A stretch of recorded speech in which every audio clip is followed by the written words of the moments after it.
Hey everybody, and welcome to my In5 series on the Dirty Wave M8, where I cover a topic in about 5 minutes. Timber, I'll drop a link for his Discord in the chat, has been doing some beat battles for a bit, and I just put something together that I thought I might just kind of go over.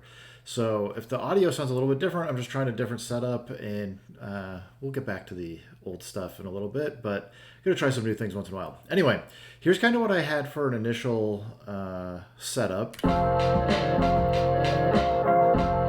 You're going to hear it, like if I play it, it kind of loops a lot. And really the important part here is this is the kind of the chop for the loop that I had started with. It was messing around with, but here's the actual loop. And all I really did was, if you go look here, it's getting that doo-doo, and what's happening is I've actually programmed the sampler to play forward and then ping pong. So why it's making that sound that sounds different, even though it's just playing that one note, is it's playing it forward, and then when it gets to the end, it is going in reverse. So instead of just getting a sound like that, it's pulling itself back and going backwards. So I thought that would just be a fun way to kind of flip it and get it to sound different. I did also try making a few variations on some of the drums because I was like, this is like super boring. So just really kind of came in to try and make them feel a sound a little bit harder. Here we have just basically something that's just taking some random slices. I wanted to have like some percussion that would change, and every time I play it, it's going to sound a little bit different, even though it's going to have the same kind of elements. It's basically using the slice 00, saying start at the first slice, and then it randomly picks through one of the 32 slices that I have here for this sample. So that's what it sounds like, but with it kind of flipped and chopped up, and then just pulling random slices, it's just going to keep constantly cycling through. And this is just the sound here. I literally just have it for 8 bars playing the exact same sound.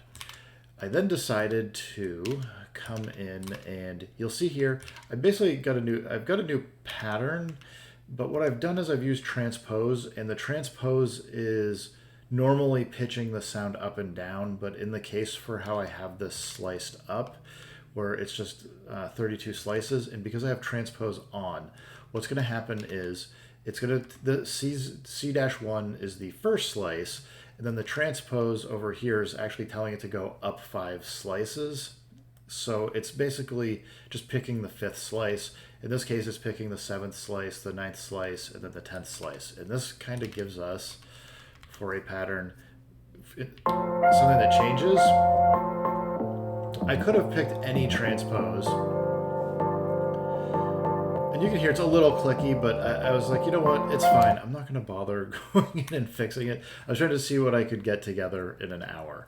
So, the other thing to know here is I am executing this scale command.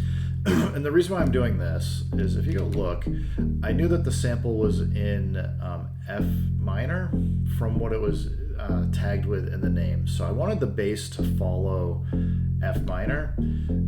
And I'm going to stop here for a second. If I come back up, you can see I've left it in C chromatic as the scale for the project. The reason why I did this is if I had set the scale to F minor, then the transpose that is happening on the sample chops, when I go say 5, 7, 9, and A, instead of transposing, it would be trying to pick things that were in the chromatic scale.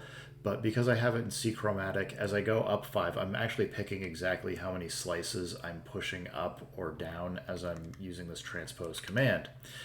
Which means if I want the bass to stay in scale, then I have to actually tell it what scale it's in because everything else is running chromatically. So hopefully that makes sense. Nothing too crazy here, really just an nth 10, so that these 2 notes here are going to play every other time through the loop, whereas the nth 30 is basically saying to play on the 4th time through the loop.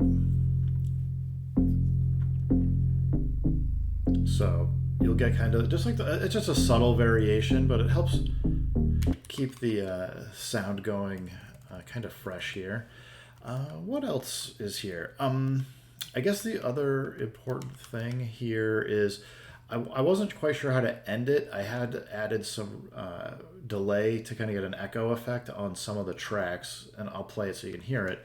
But this last track, I wanted to have just a single final bass note to just kind of end or close the progression. So you'll see here, it just kind of drops this. I use the exact same pattern. I could have programmed it in, but basically I just use the transpose. The FF is basically saying go down 1 semitone. So let's just start it off from the top. You'll hear it, and besides that, thanks everybody for stopping by. Keep making music, keep having fun. Remember, if it sounds good, it is good, and peace.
So that was the track, minus running it through the Roland P6, which is what I did for the final track. But everybody, thanks for stopping by. Adios.